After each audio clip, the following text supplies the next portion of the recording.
This really is the core basis of any other book that you're gonna wanna read and follow. And the book that I'm talking about is a book that really dives into the core of what produces human behavior. Because what I see a lot these days is there's various things about habits, about changing behavior, about how to speak better, whatever. But if you really break it down, then what actually creates behavior on a lasting and permanent basis? It is who you are fundamentally as a person. So it's more about being rather than doing. So they become the person in advance they need to be to get to their goals. So the book that I'm talking about, my friends, is Psycho-Cybernetics. The main message of this book is that we all, as human beings, have a subconscious self-image. And the thing about a self-image essentially is that most people are completely unaware of it. And the way to uncover your self-image is through certain discomfort, certain uncomfortable feelings.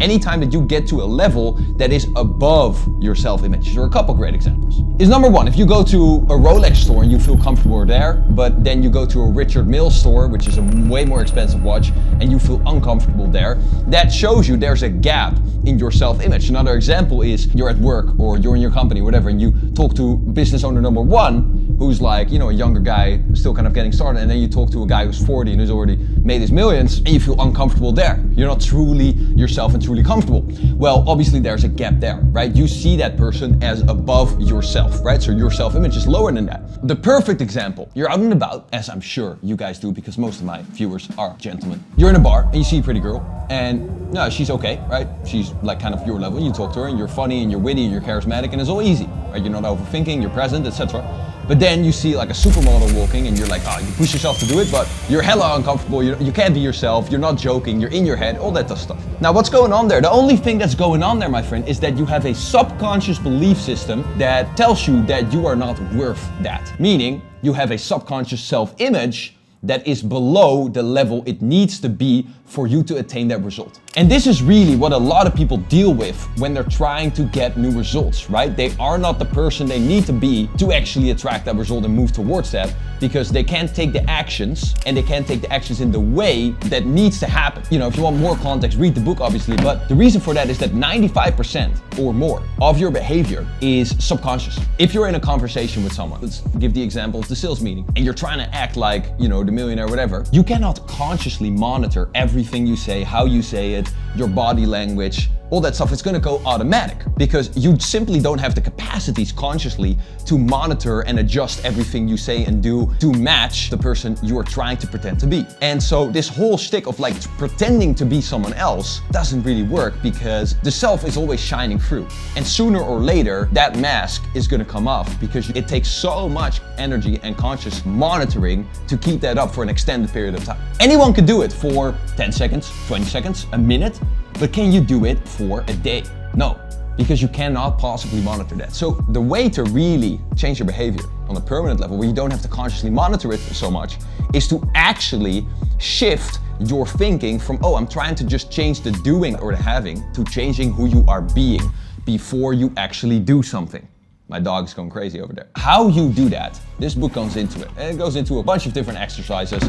And besides the book, there's more stuff you could do. But the main thing is, use your imagination for you rather than against you. The person you are is simply a sum up of what you have been thinking most of the time. We all experience certain events, but it's really our interpretation and the meaning we attribute to those events that shapes our belief systems from there. And so the way to intervene this process is to start with your imagination. Start taking conscious control of what ideas you're impressing upon your subconscious mind on a continuous basis. And once you start doing that, you can start feeding in new data to reprogram your computer, put in a new software, so that once that's done, once that's solidified, once that's fully downloaded, that is your new default that comes out of that 95% of the behavior at all times. And then you're not gonna have to fake, or you're not gonna have to put a lot of conscious effort, because it goes automatic. So the steps are to, number one, really get awareness. In what aspect of life does it not serve you currently? Then don't have an ego about it, because you didn't choose this, you didn't put it there. It just was created between the ages of 0 to 7 when you were not aware of anything. And why weren't you aware of anything? Because you had nothing to be aware of. There were no programs yet. So in that age, you were programmed with these belief systems that you now still hold. It's like an elephant that when it's little has a little rope around its leg and it's reasonably strong and it holds him back at that point in time. But when the elephant is super big, it could tear the whole thing and the circus tent apart like that. The reason it doesn't is because it's still walking around with the belief system that he can't. That's the first step, that awareness, right? Don't have an ego about it, get aware. What self-image, what identity would I need to have? Is it that of a rich person? Is it that of a popular person? Like, hey, it's natural for me that people chase me and people want me. Is it that of a confident and outgoing person? What is the self-image that would be attributing to the results that you actually would like to have? This is not in a book, but you can ask yourself a couple of questions like to get more leverage on yourself, which is, hey, what would it give me if I were to have that self-image? And what is it costing me if I keep the same self-image I have right now? Those questions will start to leverage you into really moving into the new self-image, right? Because ultimately our brain goes towards pleasure and away from pain. And if you use questioning to shift your focus to a point where you associate more pleasure to moving into the new self-image and more pain towards moving into the old self-image, then you're gonna move there automatically already. That is really the leverage that we talk about. And if you want to use that concept of leverage together with the self-image psychology and really rewire it to actually do it rapidly, then shoot me a DM on Instagram, which is @BoydHook, and I will send you the custom hypnosis that I actually have that you can use so that you can really start wiring this in more quickly. And if you do that, you can really do this within 10 to 21 days. Focus on one aspect of your life, 10 to 21 days, bam, change that, okay? Whether it's your social life or it's your money or whatever it may be. That's leverage. And then the third thing is really to condition it in. That comes down to what I just said before. You are what you think about most of the time, meaning the interpretations. So you feed everything into your belief system that you choose. A lot of this work is really about, not so much about truth, but more about what do you want and what's appropriate. And the word I use is workable for results in your life. And then you just choose. A lot of this comes down to choices and then choosing to interpret things in a certain way, choosing to think certain thoughts, choosing to step into a new self-image. And then from there on, you're gonna get new results that reinforce the self-image that you've chosen and make it solidify. Imagine yourself, sit down, or right before you go to bed is a great time to do it, right? And relax yourself, okay? Breathe out longer than you breathe in. Relax yourself truly and start imagining vivid scenes using all your sensory input, right? So what you hear, what you smell, what you taste, what you see. Use that and walk yourself through situations, scenarios where you see yourself behaving, talking, speaking, being the person you need to be in order for the result to show up. Start doing that more and more and more. And once again, if you want to speed that up, you can use hypnosis because that gets into the subconscious mind much more quickly. You can DM me on @BoydHook, as I said before. But if you repeat that every single night, every single morning, and you repeat it and you repeat it and you repeat it, and you can also say things to yourself, whatever makes it click for you. A lot of people say, oh, this is the one thing you can know. It depends on what clicks for you, but you can use different things, see what works for you, and then do it more. It's just like exercising. Some people like bench press, some people like push-ups, but it all works. It just depends how you apply it and that you apply it. And that's the most important thing. If you read a book like this, or any book for that matter, you gotta obviously not just read it to get new information. This video is all you need. Okay, you don't even need to read the book. I recommend you read the book because it deepens your understanding, right? There's nothing wrong with that. But come from the frame of I already know exactly what's wrong, what I need to fix, what I need to do, and I can do that right now. Because if you're in the information cycle of, oh, I need this new book, I need this new thing now, then it's never gonna end and you're never actually gonna shift. Because the real thing that you're just trying to do is shift your damn identity into an identity that's workable for the results that you actually desire. Once you do that, you'll start reaping the fruits. But if you just keep in that little cycle before that of I need more information to understand it better, to know how to shift whatever, that's actually not needed. That's just your mind making up excuses, running a story that prevents you from taking that action. It's just like the person who wants to start a business and thinks, oh, I need the perfect logo, I need to know this first, I need a web. Bullshit. It's your mind making up excuses because your reptile brain wants to keep you safe, wants to keep you in the same place. And it always wants to go back to who you believe you are on a deeper level. And who you believe you are on a deeper level is really not as much only logic. I see a lot of people trying to justify with logic why they're the shit, but it's really just an emotional thing in your nervous system. There's a lot of people that say, I feel like I'm not good enough, I'm not really that good or whatever. They can name you, they're successful, this, that, but they just emotionally don't feel like they are. That is because of the self-image that lies underneath all of that conscious stuff. And this is also where things like The Secret or things like positive thinking or whatever come in. If you positive think, but you essentially don't have a self-image that actually aligns with the result you want, you don't see yourself on the same level, it's never gonna work. You're gonna sabotage it. That's kind of what The book also talks about things like lottery winners. Like they might get it, but they don't actually feel worthy of it, and they're not actually the person deserving it, right? And then so obviously they lose it. It's like 80% loses it. How is that possible? Because it doesn't align. A word that you can also remember is alignment. And ask yourself on a continuous basis, am I in alignment with my goals? Am I being the person who truly deserves those goals? And a great question that people sometimes say when it comes to romantic relationship is like, would I date myself? If the answer is no, then you know what to work on. Because you gotta start from that honesty and that place of no ego to be able to make steps forward. I know a lot of people that will say like, oh, I'm the shit, but truly not. And it's just a self-protection mechanism. That is a big reason why a lot of people don't actually move up in life and then don't actually improve, because they can't stomach the fucking pain it takes, which is not that much. A little bit of discomfort it takes to actually admit to yourself you got a pattern that you don't wanna run anymore and you wanna shift it. Or you got a self-image that's inadequate, you gotta shift it. I have a buddy who I talked to about this exact thing, kind of coaching him. And the first thing was, it took a minute, but to admit, okay, I'm actually not that good as I said I was. Because from that place you can improve.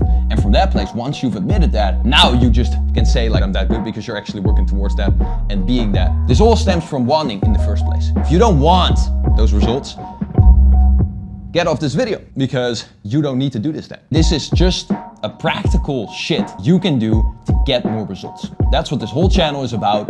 It's just about me, normal ass dude, pretty fucking handsome, but normal ass dude, just trying to give you some tips and pointers that have worked for me in the past and might do the same for you. And with that being said, pick up this book if you want to get a deepened understanding. I actually don't ever do book reviews or whatever like that, but I just thought, what the hell? This is a great book and I'll do it. Shift your self-image to what it needs to be. A few practical exercises are: go into those uncomfortable situations, view a home that's way above your income and just act really comfortable there, right? Go and try on a Rolex or a Richard or whatever it may be, right? Or just walk into a boxing gym like you're a pro. And then at the same time of doing those external things, designing experiments that show your brain that you really are that. At the same time as you're doing that, you're imagining yourself as that, you're stepping into that, etc., to make it your new default, right? Because once again, you can fake it till you make it. Essentially, it does work, but it just takes a longer time. If you add these other things, then it's gonna go more rapidly. Because all that it is, guys, all that we're really trying to do here, we have a default program, right, in our mind, which is, just put it very simply, I am a 6 out of 10 in whatever area, right? In your money, in your relationship. We're trying to replace that with I'm a 10 out of 10. Now, how can we do that? We can start logically justifying it, right? That's one thing we can do. Like, okay, well, I have these skills, I bring this to the table, and that's a part of it. That kind of satisfies your conscious mind.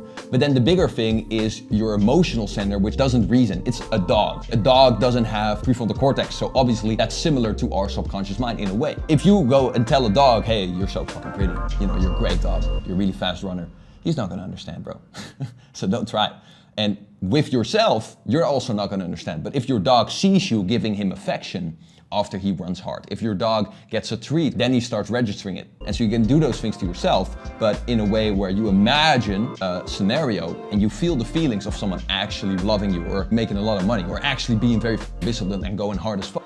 Right, stepping into that, generating those feelings and becoming that like that. Because once again, once you start doing that more, that becomes over time, 10 to 21 days maybe, right? Of visualization, affirmation, hypnosis makes it go even faster. You can do anything you can do with hypnosis, without hypnosis as well. I do believe that, because I don't want you guys or anyone on the internet to really propagate the message of like, oh, you need only this thing, this one thing that you can only get from me to be able to shift or change yourself or quit a habit. That's bullshit, okay? You have the power, my friend. As I said, if you can get enough leverage on yourself or have someone coach you or help you to do it, you can change like that, right? Because let's be honest, if you're unconfident, we are out and about and I put a gun to your head and I said, I will blow your brains out if you are not confident in the next 5 minutes. You will be confident, I guarantee it, because your brain is a survival mechanism and it will not allow you to display insecurity when it will know that it kills you. Your brain just weighs like a weighing scale, like, hey, what's gonna give me more pleasure, so keep me more safe, more comfortable, etc. Those are the higher needs of your body, essentially. What's gonna avoid rejection, avoid pain, avoid death. And death is the ultimate. If you give it a leverage option between dying or displaying a bit of confidence, it's going to display a bit of confidence because that's how your subconscious mind works. Is it the best way to like have your friend have someone put a gun to your head? Probably not, right? So you can get leverage on yourself in different ways, and one of the best ways to do that, actually, that's sustainable, that's healthy, that's psychologically good, is to identify as the person that is confident, and then it's going to give you pain if you display other things. You can probably imagine if you were in a sales conversation with someone and you are the potential client and you keep saying to the other person, yeah, I'm an action taker, yeah man, I'm an entrepreneur, yeah man, for sure, I'm ready to move up. And then at the end he says, okay, so you're ready to move forward for like 10 grand. And you're gonna feel a lot more pain if you just confirmed 3, 5, 4 times that you are an action taker. It's gonna be very hard for you to say no. It's called the consistency bias. Okay, and it essentially just has to do with identity. If you identify yourself as something, then it's gonna hurt a lot psychologically to then go against that. And that's a great point of leverage. You have discomfort if you don't align with it, and you have comfort if you align with it, right? And so that really, once again, ties into this book where it's like your self-image, which is the same as your identity. If you move it from here to here, that's gonna do a lot of good for you. Now, I have other videos that go more in depth even, and I have that hypnosis if you want that at Boyd Hook. It's all free shit, guys. I just try to push as much value out of here as possible. With that being said, change your self-image, change your identity for what's workable for results in your life. And then I will see you in the next one.